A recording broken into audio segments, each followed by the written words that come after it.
The room no one spoke about, until he walked in. They say hostels build friendships that last a lifetime, but no one warns you about the enemies you'll sleep beside, or the secrets you'll never escape. My name is Isla. I was 19 when I moved into the stone-cold, ivy-covered wall. Miriam's Girls Hostel, an architecture student with dreams bigger than the city skyline. But dreams can collapse, especially when your walls are thin, and trust is a ghost that doesn't stay. It started innocent, like every beginning does. Room 308, shared with Mia, the college's favorite. Rich, radiant, ruthless, she laughed with glitter in her voice and cruelty in her eyes. And I was just a small-town girl with second-hand suitcases and a scholarship they didn't think I deserved.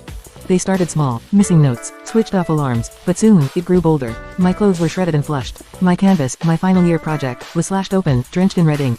"You don't belong here," they whispered as they walked by. Sometimes they didn't whisper, sometimes they laughed. And yet, it wasn't them who haunted me the most. It was him, Mia's father, Mr. Sam, the one who sponsored the architecture wing. The charming one, too young to be a father to an 18-year-old. Too curious to be visiting the hostel this often. The first time we spoke, it was accidental. Or so I thought. He found me sketching behind the old chapel. "You draw emotion into buildings," he said, with eyes that lingered too long. "Like they've lived, and hurt. Maybe I should have walked away then. But I didn't." He offered to mentor my project. Said I had potential Mia never had. That was the beginning of something strange. Something addictive. I began to wait for his visits. For the way he made me feel seen, special, safe, even when the rest of the hostel made me feel invisible. But walls talk, and girls spy, and soon, Mia found out.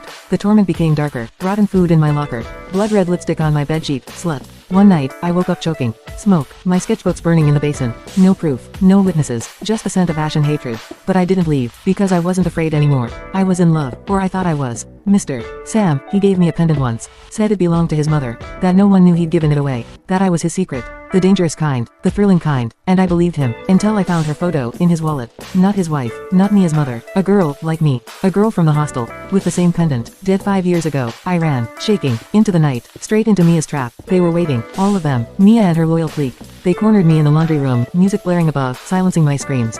Water was poured on me, soap in my eyes, laughter echoing like a sick ritual, and then she whispered it. He did it to her too, made her feel special, until she wanted to leave. He doesn't like girls who leave. I still have the scars on my back, from where I fell, or was pushed. I don't remember. I only remember the silence, and the voice I trusted. "Don't tell anyone. No one will believe you. You're just another girl looking for attention." But I did tell. I told the walls. I told my sketchbook. I told the cracked mirror in the hostel bathroom every night as I stared at my hollowed eyes and said, "You were not crazy. You were not in love. You were in danger." And one night, I told the world. I left everything, my fear, my shame, my silence, and posted my truth online.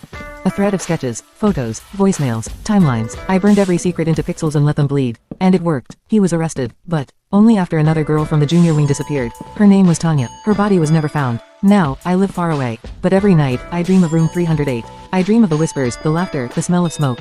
And sometimes, I dream of him, still standing by the chapel, smiling, waiting, because monsters don't always live under beds. Sometimes, they visit in suits, carry scholarships, and speak like saviors. But they only need one thing, your silence. If this story made your heart race or your soul ache, subscribe to Black Tape Stories for more twisted tales, real fears, and emotional chaos. Don't forget to like, comment, and share your thoughts below. What would you have done if you were in Isla's place?